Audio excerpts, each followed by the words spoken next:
करें, पुष्कर सिंह धामी ने खुद ऐलान किया कि मसले सुलझ गए हैं। उत्तराखंड के सीएम पुष्कर सिंह धामी की छवि के लिहाज से इस विवाद को सुलझाना कितनी बड़ी उपलब्धि है, अब हम आपको यह समझाते हैं कि विवाद कितने जरूरी थे। देखिए, धामी का मास्टर स्ट्रोक भी इसे कहा जा रहा है। कैसे?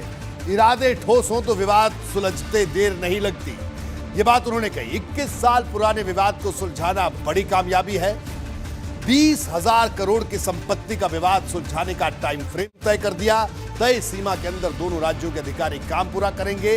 सीएम पुष्कर धामी के नाम ये बड़ी कामयाबी दर्ज हो जाएगी। अगर ये इसी रोड मैप के तहत होता है, उनका नाम इतिहास में दर्ज होगा कि 21 साल बाद एक मुख्यमंत्री आए और उन्होंने परिसंपत्ति विवाद दोनों राज्यों का जो था उसको सुलझा दिया, अगर ये बातें तय टाइम फ्रेम में हो जाती हैं। हमारे साथ प्रदीप जी लगातार बने हुए हैं, उनके पास भी चलेंगे, लेकिन दोनों मुख्यमंत्रियों की बैठक में क्या क्या तय हुआ इस पर भी मैं आपको जल्दी से बता दूं कि दोनों मुख्यमंत्रियों की बैठक में जो बातें तय हुई वो साफ तौर पर उन बातों का जिक्र था कि जो संपत्तियां, जिन संपत्तियों का अधिकार उत्तराखंड के पास होना चाहिए, वो यूपी को उसके काम की जमीन जो है वो दे दी जाए, जिसमें 1700 आवास भी शामिल है। 15 दिनों के भीतर दोनों राज्यों के अफसर इसका सर्वे कर प्रॉपर्टी की पहचान कर लेंगे।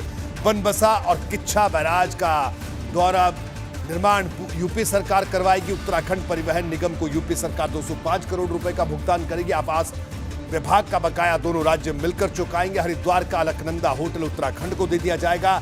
महीने भर के भीतर यह काम पूरा हो जाएगा। किच्छा बस स्टैंड अब उत्तराखंड की संपत्ति होगी।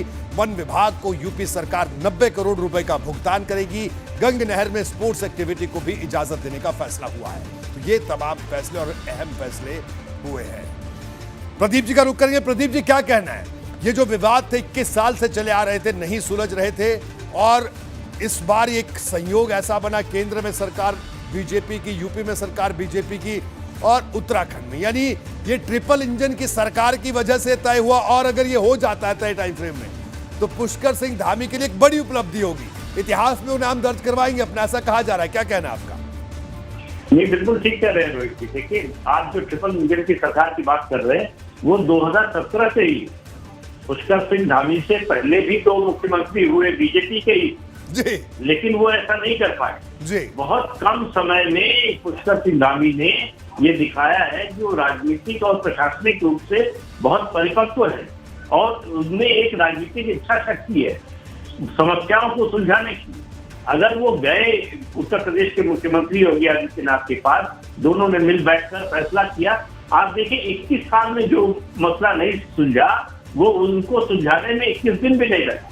तो इससे पता चलता है कि जब दोनों तरफ से इच्छा हो मामले को सुलझाने की, समस्या को बनाए रखने की ना हो, तब समस्या को सुलझाना बहुत आसान हो जाता है। तो ये दोनों मुख्यमंत्रियों की इच्छा शक्ति और समस्याओं को हल करने की जो इच्छा है, उससे ये निकला है। जी बिल्कुल। तो यह बिल्कुल अपने आप में बड़ी बात होगी। ये आपने, प्रदीप जी, आपने भी इस बात को कहा, आपका विश्लेषण भी यही कहता है। बहरहाल एबीपी गंगा ने इस मुद्दे पर उत्तराखंड के मुख्यमंत्री पुष्कर सिंह धामी से खास बात